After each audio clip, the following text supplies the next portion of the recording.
Well, remember Boyle's Law.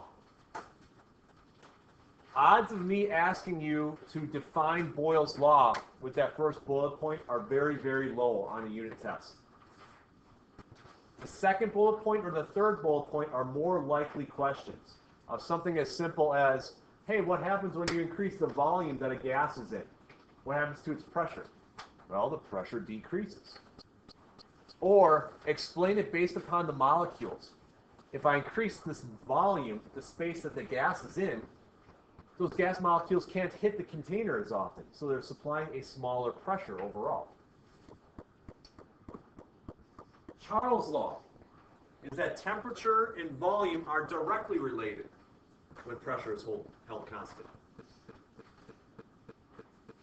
Two terms that we introduced early in the year, which is kind of nice why we finished with this before the unit test. Heck, you even saw it on your can crushing sheet. Terms like independent variable and dependent variable are ones that you need to know for your test next time. Inversely related versus directly related, you need to know. What does it mean to be directly related? When one thing goes up, the other thing goes up. When one thing goes down, the other thing goes down. Whatever I do to my independent variable, the exact same thing will occur to my dependent variable. This is the opposite of Boyle's law, where they're inversely related.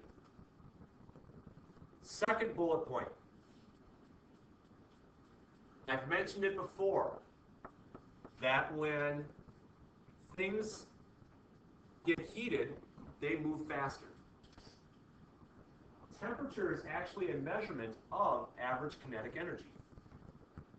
Kinetic energy, if you don't recall from 8th grade physical science, is just that energy of motion. Temperature is our measurement of the motion of particles. High temperatures mean particles are moving fast. Low temperatures, particles are moving slow. Which leads us to the last question I had up here, of why do gas molecules occupy a smaller volume when they're cooled? And I try to break this down to you to show how that movement and collisions plays a role in it.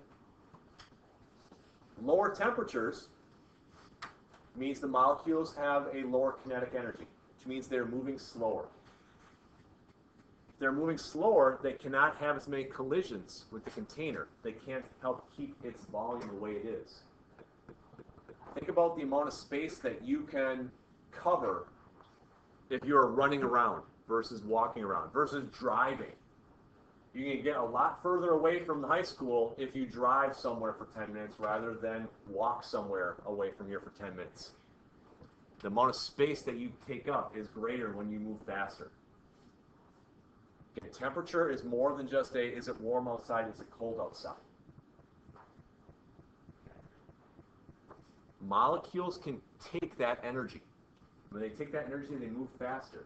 Recall last class, I went over the example of the home explosion that happened near where I lived 8 years ago. The explosion gave a lot of energy that was absorbed by the air molecules. And they then gained energy and moved really fast. So fast that they broke through my window. They were able to move my garage. Again, I showed you all that last time when I showed you the pictures of my home. We have to think of temperature as more than just how hot it is. When we're in this room, let's be thinking about high temperatures means molecules are moving fast. Low temperatures means molecules are moving slow. Okay? Last slide. There is a temperature that is the coldest possible. At some point, there's a temperature that's reached that we can't get any slower than. That temperature is referred to as absolute zero, if you've ever heard that term before.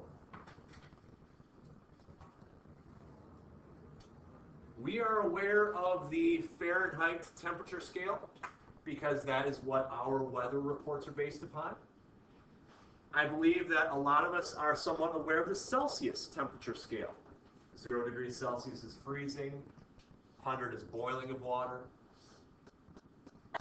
Kelvin is the absolute temperature scale. And if you're at 0 Kelvin, that would be the coldest anything could possibly be. because at that point, there will no longer be any vibration or movement at all within matter.